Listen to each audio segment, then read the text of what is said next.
The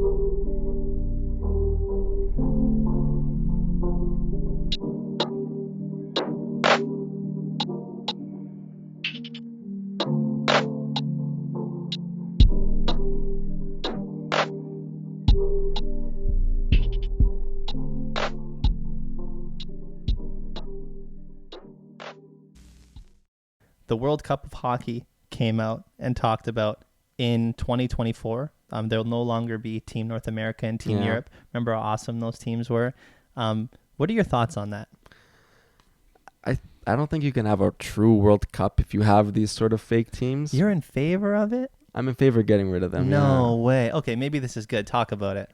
If you want to have a World Cup, I don't think you can have a World Cup if you're having teams that aren't countries playing. That may be like super traditional of me, but I don't necessarily think that it is. And I think it's also important to mention that these teams were only created because the NHL didn't have really enough time to have a true qualification process, so they wouldn't have known, okay, do we include Switzerland? Do we include Germany? What about Denmark? Like, these may be like teams who are on the bubble of making it every year. I think that's why they had the Team Europe, and then the Team North America, which was objectively really, really fun. Oh, it's so fun. Another one of these sort of teams they just made because they needed to make up the numbers.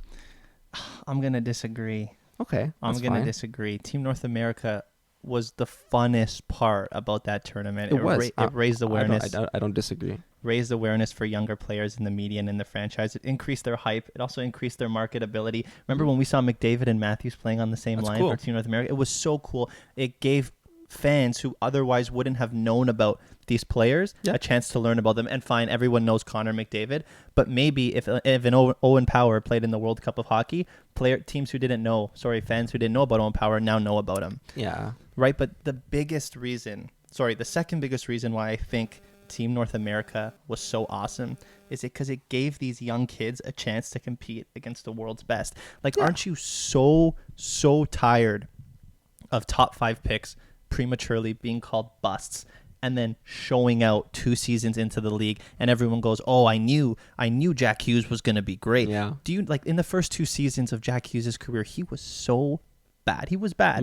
He faced injuries, but he was bad. And ever since he signed that contract in January, 2 years into his career, he has been on a 100-point pace and he has kept it up. This guy is going to be legit. And my question is that if you gave Jack Hughes a chance to play in the World Cup of Hockey against the world's best, he maybe gets 7 or 8 games. Maybe that allows him a chance to develop. So these players, these poor players, don't have to go through a year of media scrutinization, being told that they're bust when really they're just developing to new talent. Yeah, I mean, maybe from a development perspective, it takes place. Yeah, I don't know. I couldn't call it. If Team North America won the World Cup, that just sort of sounds wrong to me. Fine, but okay. What's the one thing international tournaments always get criticized of? I think on the men's side, it's more competitive than people give it credit for. But I think the main, and it has been in the past a reasonable critique, is that there's 4 teams that can win it, and the other whatever 4, 6 that play are just there to make up the numbers. Right, which is true. Yeah, but the round robins don't matter. We see teams like Canada, the States, Sweden, destroying teams like Latvia in the round robin but and that's good for nobody.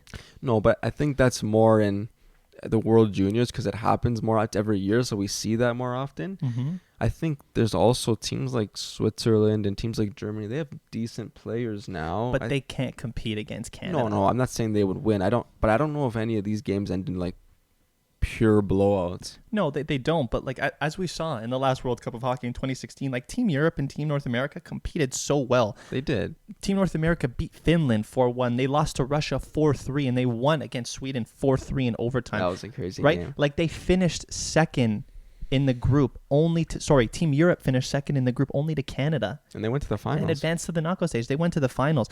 Every Olympics, we see those same articles being written by writers who say, here's the list of Canadian athletes that didn't make the team that could have competed in the league. Yeah. This year, it would have been Barzal, Scheifele, Ryan O'Reilly, Thomas Chabot, and the list goes on and on. Those guys are first-line players on their team. They're all good. If you fielded a Team Canada B, they could compete. Yeah, but I think there's also another point to be made is that if you don't give the team Denmark, to the team Germany, to the team Switzerland a chance to compete on these big stages and get the visibility and create some sort of excitement within their countries, and are you preventing them from progressing? Are you forcing them into stagnation because you're not giving them the outlet to perform at these big stages? Oh, no, I agree with you, but I'm saying we would have Team North America and Team Europe like in addition to those teams, right? Like that's why it doesn't make sense to me, because I agree, like you shouldn't be criticizing smaller countries for not being able to compete when there isn't enough like development in those countries, and this offers a chance to raise excitement and hype. But now you get so many more competitive teams in addition to it. It would have just been so fun to watch. There's just too many players in North America and not enough spots on these teams that would have made this tournament so much more exciting. And the last thing I'll say is that maybe it does increase hype for smaller countries like Czechoslovakia, for example, because when those teams get knocked out, maybe these fans who would have stopped watching the tournament altogether now cheer for a Team Europe who might have a Czech player on that team. Yeah, but would they be, so like a Czech player that doesn't make the Czech team will be playing? Yeah, so maybe it gives these fans a reason to keep watching. Maybe. Right? Maybe. It depends. Yeah. Team North America, I know that I was like in the back of my mind cheering for Team North America as well, not over Canada, but it would have been so fun to see. I just think taking these teams out of the tournament takes away so much of like the excitement from the game. I don't know. I'm kind of upset. I loved Team North America.